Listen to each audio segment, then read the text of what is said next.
Hello guys, ನಾನು ನಿನ್ನೆ ನಿಸರ್ಗಧಾಮಕ್ಕೆ ಹೋಗಿದ್ದೆ ಗಾಯ್ಸ್.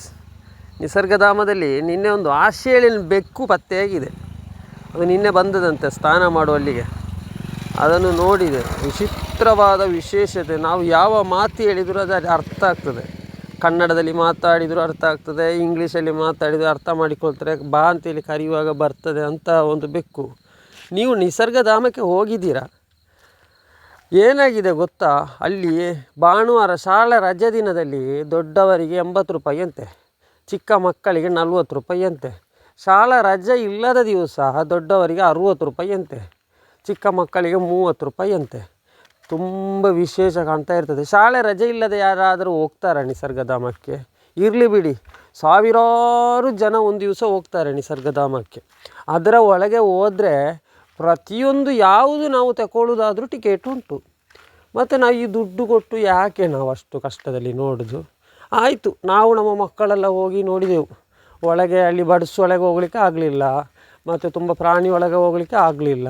ಹೀಗೆ ಸುತ್ತಕೊಂಡು ಬರುವಾಗ ಮೇಲೆ ಒಂದು ವೀರಪ್ಪನ ಕೂತುಕೊಳ್ಳುವ ಥರದ ಒಂದು ಇದು ಸಿಕ್ಕಿತ್ತು. ಅದಕ್ಕೆ ಹತ್ತಿದೆ ಗಾಯ್ಸ್. ಅದಕ್ಕೆ ಹತ್ತಿ ಏನಾಯಿತು ಗೊತ್ತಾ, ಕೊನೆ ಪಕ್ಷ ಅಲ್ಲಿಗೆ ಎತ್ತುವಾಗ ಏನು ಮಾಡಲಿಕ್ಕೆ ಆಗೋದಿಲ್ಲ. ಹಾಗೆ ಏನಾದರೂ ಮಾಡಿ ಅಲ್ಲಿಂದ ನಾನು ಕೆಳಗೆ ಇಳಿದು ಹಿಂಗೆ ಮುಂದಕ್ಕೆ ಹೋಗುವಾಗ ಗಾಯ್ಸ್, ನಿಮಗೆ ಹೇಳ್ತೇನೆ ನೋಡಿ, ಮುಂದಕ್ಕೆ ಹೋಗುವಾಗ ಒಂದು ಪಾರ್ಕ್ ಥರ ಇದೆ. ಅಲ್ಲಿ ಹೋದೆ. ಮುಂದಕ್ಕೆ ಹೋಗ್ತಾ ಇರುವಾಗ ಅಲ್ಲಿ ನದಿಯಲ್ಲಿ ಬೆಕ್ಕು ಸ್ನಾನ ಮಾಡೋದನ್ನು ಕಂಡೆ. ತುಂಬ ಜನ ಆ ಬೆಕ್ಕನ್ನು ಫೋಟೋ ತೆಗಿತಾ ಇದ್ದರು. ನಾನು ಹೋದೆ ಆ ಬೆಕ್ಕ ಹತ್ರ. ಬೆಕ್ಕಲ್ಲಿ ಈಗನೇ ಸಮಾಚಾರ ಇದೆಲ್ಲ ಕೇಳುವಾಗ ಬೆಕ್ಕಿನಲ್ಲಿ 2-3 ಕ್ವಶ್ಚನ್ ಎಲ್ಲ ಕೇಳಿದೆ. ಬೆಕ್ಕು ಬಂದದ್ದು ಆಸ್ಟ್ರೇಲಿಯನ್ ಬೆಕ್ಕು ಅಂತೆ, ಆಸ್ಟ್ರೇಲಿಯಾದಿಂದ ಬಂದದಂತೆ. ಆಸ್ಟ್ರೇಲಿಯಾದಿಂದ ಇಂಡಿಯಾಕ್ಕೆ ಬಂದು ಇಂಡಿಯಾದಲ್ಲಿ ಯಾರೋ ಒಬ್ಬರು ಇದನ್ನು ಸಾಕಿ ದೊಡ್ಡದು ಮಾಡಿ ಹಾಗೆ ನಿಸರ್ಗಧಾಮಕ್ಕೆ ಕರ್ಕೊಂಡು ಬಂದದ್ದು. ಹಾಗೆ ನಾವು ಸಹ ಮಾತಾಡಿಸಿದೆವು, ಕಷ್ಟ ಸುಖ ಎಲ್ಲ ಮಾತಾಡಿಸುವಾಗ ಬೆಕ್ಕೊಂದು ಕ್ವಶ್ಚನ್ ಹೇಳಿತ್ತು. ಕೊನೆವರೆ ತೋಡಿ ಈಗ ಮುಂದಕ್ಕೆ ಬರುವಾಗ ಅಲ್ಲಿ 4-5 ಜನರನ್ನು ಮುಂದಿನ ಕೋಲಾಟದ ನೆನಪಾಯಿತು. ಹೀಗೇ ಬರುವಾಗ ಪಾರ್ಕ್, ನಾನೆನಿಸಿದೆ ಯಾವುದೋ ಕಬ್ಬನ್ ಪಾರ್ಕ್ ಆಗಿರ್ಬೋದು ಅಂತ. ಅಲ್ಲ, ಇದು ಕಬ್ಬನ್ ಪಾರ್ಕ್ ಅಲ್ಲ, ಇದು ಕುಶಾಲನಗರದ ಪಾರ್ಕ್. ನಾನೆನಿಸಿದೆ ಇದರೊಳಗೆ ಆನೆಯಲ್ಲಿ ಇರ್ಬೋದು ಅಂತ. ಏನಿಲ್ಲ. ಈಗ ಮುಂದಕ್ಕೆ ನಡ್ಕೊಂಡು ಹೋಗುವಾಗ ಸರಿ ಸುಮಾರು ಒಂದು 200-250 ರೂಪಾಯಿ ಖರ್ಚಾಯಿತು.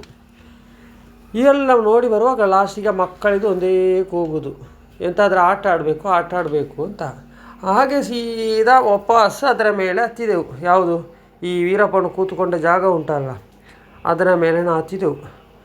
ಅದು 2-3 ಉಂಟು. ಹಾಗೆಯೇ ಹತ್ತಿ ನೋಡುವಾಗ ಅಲ್ಲಿ ಮೇಲೆ ಕೂತುಕೊಳ್ಳಿಕ್ಕೆ ಏನೋ ಒಂದು ಖುಷಿಯೇ ಖುಷಿ. ಹಾಗೆಯೇ ಅಲ್ಲಿ ಮೇಲಿಂದ ಫುಲ್ಲು ವೀಕ್ಷಣೆ ಮಾಡಿದೆ. ನೋಡುವಾಗ ಏನೂ ಕಾಣಿಸ್ತಾ ಇಲ್ಲ. ಹಾಗೆಯೇ ತುಂಬ ಬೇಸರ ಆಯಿತು. ಇಷ್ಟೆಲ್ಲ ದುಡ್ಡು ಖರ್ಚು ಮಾಡಿ ಇಲ್ಲಿಗೆ ಬಂದು ಏನು ಸಿಗಲಿಲ್ವಲ್ಲ ಅಂತ ತುಂಬ ಬೇಸರ ಆಯಿತು. ಹಾಗೆಯೇ ಮುಂದಕ್ಕೆ ಹೋಗಿ ಇನ್ನು ಹೇಳಬೇಕಾದ್ರೆ ನೀವು ನೋಡಿ, ಕೊನೆಯ ತನಕ ನೋಡಿ ಆಯಿತಾ, ತುಂಬ ಸ್ಟೋರಿ ಎಲ್ಲ ಉಂಟು. ಹಾಗೆಯೇ ನೋಡಿ, ಗಿಳಿಗೂಡು ಥರ ನಿಮಗೆ ಕಾಣ್ತದಲ್ಲ. ಹೀಗೇ ಪಾರ್ಕ್ ಒಳಗೆಲ್ಲ ನೋಡುವಾಗ ಸರಿ ಜಡದ ನುಗ್ಗಳು ಜನ ಅಂತ ಹೇಳಿದರೆ ಅಷ್ಟು ಜನ ಉಂಟು. ಮಾರದೊಡ್ಲಿ ಬೇರೆ, ಇಲ್ಲಿಯೇ ಒಂದು ಸ್ಟೈಲ್ ಬೇರೆ. ನೀವು ನಿಸರ್ಗಧಾಮಕ್ಕೆ ಬಂದಿದ್ದೀರಾ ಇಲ್ಲೋ ಅಂತ ನನಗೆ ಗೊತ್ತಿಲ್ಲ. ನೀವು ಯಾರಾದರೆ ನಿಸರ್ಗಧಾಮ ವೀಕ್ಷಣೆ ಮಾಡಿದವರೊಂದು ಕಮೆಂಟು ಮಾಡಿ ಆಯಿತಾ. ನಿಸರ್ಗಧಾಮದಲ್ಲಿ ನೀವು ದುಡ್ಡು ಕೊಟ್ಟದಕ್ಕೆ ನಿಮಗೆ ಅಲ್ಲ ಸುಮ್ಮನೆ ವೇಸ್ಟ್ ಅಂತಂದು ಹೇಳಿ. ಈಗ ಸ್ವಲ್ಪ ಮಕ್ಕಳಿಗೆ ಹಗ್ಗ ಕತ್ತಲಿಕ್ಕೆಲ್ಲ ಉಂಟು. ಸ್ವಲ್ಪ ಹಗ್ಗ ಕತ್ತುವುದು, ಹಗ್ಗದಿಂದ ಇಳಿಯುವುದು, ಹಗ್ಗದಿಂದ ಆಚೆ ಮಾಡೋದು, ತೊಟ್ಟಿಲಲ್ಲಿ ಕೂತುಕೊಳ್ಳೋದು. ಹಾಗೇನೊಂದು ಹೊಸ ಜನರನ್ನೊಬ್ಬನು ನಾನು ಪರಿಚಯ ಮಾಡ್ತಾನೆ. ಆ ಬಿಳಿ ಶರ್ಟ್ ಹಾಕಿದವರು. ಮಕ್ಕಳು ಕೂಗುವಾಗ ಇವರು ಆಡಿಸಿ ಮಕ್ಕಳಿಗೆ ಕೂತುಕೊಳ್ಳಿಕ್ಕೆ ಸಹ ಅಲ್ಲ, ಆಳುಗಳಿಗೆ ಸಹ ಇಲ್ಲಿ 2 ಜನ ಡ್ಯಾನ್ಸ್ ಮಾಡೋದು.